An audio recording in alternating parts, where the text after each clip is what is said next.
Salut à tous, voici la nouvelle Peugeot 508. Bon, ces images ont fuité dans l'après-midi, donc je vous fais cette vidéo un petit peu à chaud, mais j'avais très envie de la faire aussi tôt que possible.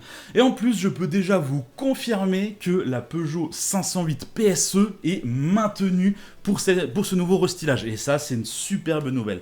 Mais avant toute chose, je voudrais vous parler du sponsor de cette vidéo, Car Vertical. Quand vous achetez une voiture d'occasion, vous vous demandez toujours un peu quelle est l'histoire de la voiture. Entre ce que le vendeur veut bien vous dire, les quelques factures qu'il vous donne, parfois certaines parties de l'histoire sont laissées de côté.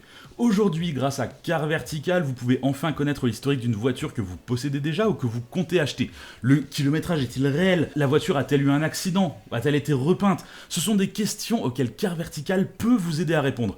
Par exemple, j'ai vu cette 911 à vendre aux enchères. La configuration était particulièrement surprenante et sur les photos, on se rend compte que c'est pas un covering mais bien une peinture. Mais avec le rapport Car Vertical, j'ai pu vérifier que la voiture avait initialement été livrée blanche, donc c'est bien une voiture repeinte.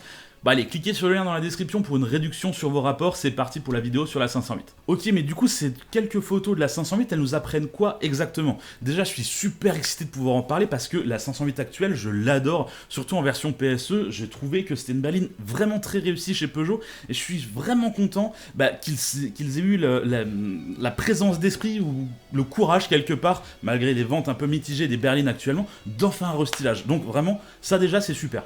Je vous propose de commencer par la version GT, on parlera de la version PSE par la suite. Déjà ça semble évident mais c'est toujours intéressant de le noter, la nouvelle Peugeot 508 bénéficie enfin du nouveau logo Peugeot. Ça fait quelques temps qu'il a été présenté et il était temps que la berline du groupe passe enfin sur ce nouveau logo.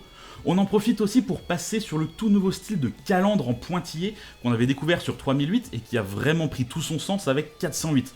Forcément, c'est la grosse nouveauté de cette 508, on se retrouve désormais avec des triples crocs lumineux. C'est vraiment une toute nouvelle DRL, le style lumineux de Peugeot. Donc ça fait pas mal de temps que Peugeot nous le teasait sur des concepts. On savait que ça allait finir par arriver sur des véhicules de série et voilà qui est fait. Alors attendez-vous à voir ça un petit peu partout sur les futurs modèles de série à partir de maintenant.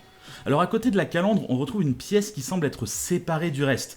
Peugeot avait utilisé cette technique sur 408 et c'est très probablement une façon de pouvoir décliner les versions.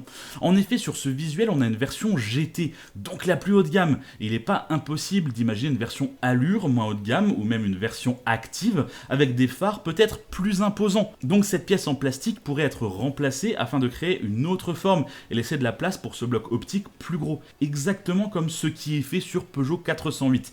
On peut noter également que toute la partie basse du pare-choc a été inversée par rapport à la 508 actuelle, ce qui permet de garder une certaine filiation avec le nouveau modèle. C'est plus récent, ça se voit, mais ça reste une 508, et ça c'est important.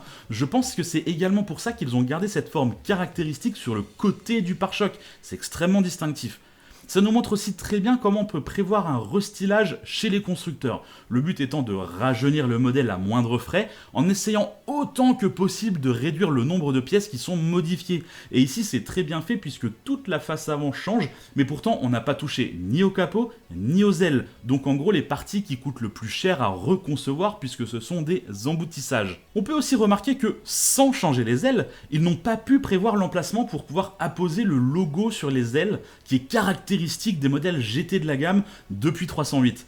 Au moins sur la version PSE, on a toujours les petites bandes de couleur en kryptonite. D'ailleurs, parlons-en de la version PSE, parce que celle-ci est encore plus osée que la version GT. Ici, on se distingue vraiment beaucoup plus de la version de base. Et en réalité, la différence est frappante, mais il n'y a pas tant de pièces que ça qui sont spécifiques. Et en réalité, il n'y en a pas plus qu'avant. C'est juste que comme la calandre est beaucoup plus grosse, dès que tu mets une calandre différente, ça te redessine toute la face avant.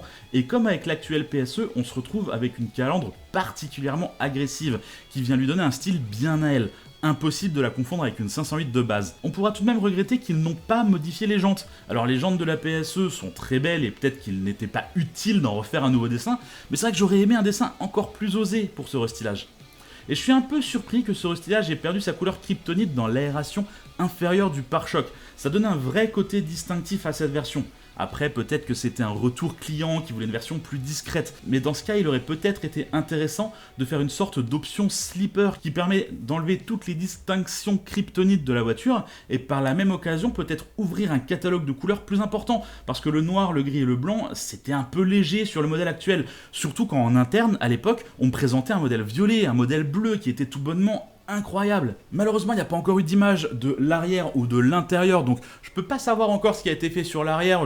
J'imagine qu'il y a la nouvelle interface à l'intérieur. J'imagine également que le dessin à l'intérieur est pas vraiment différent. On va sûrement se retrouver avec les compteurs en 3D. Mais tout ça, on va le savoir dès demain matin, puisque les images vont être balancées demain matin. Moi, ça devrait me permettre normalement de pouvoir vous préparer une vidéo dans l'après-midi, de vous la sortir demain soir, et du coup on pourra reparler de nouveau de tout ça, du design, etc. avec des photos un petit peu plus qualitatives. Alors évidemment, moi j'ai voulu sortir la vidéo aussi tôt que possible quand j'ai vu que les images avaient fuité, histoire de vous mettre au courant aussitôt que possible évidemment. Mais donc n'hésitez pas, demain je vais essayer de vous ressortir une autre vidéo. Du coup abonnez-vous pour ne pas la louper, et puis comme d'habitude je vais vous inviter à regarder d'autres vidéos. Allez, merci beaucoup et à demain. Allez, bye bye.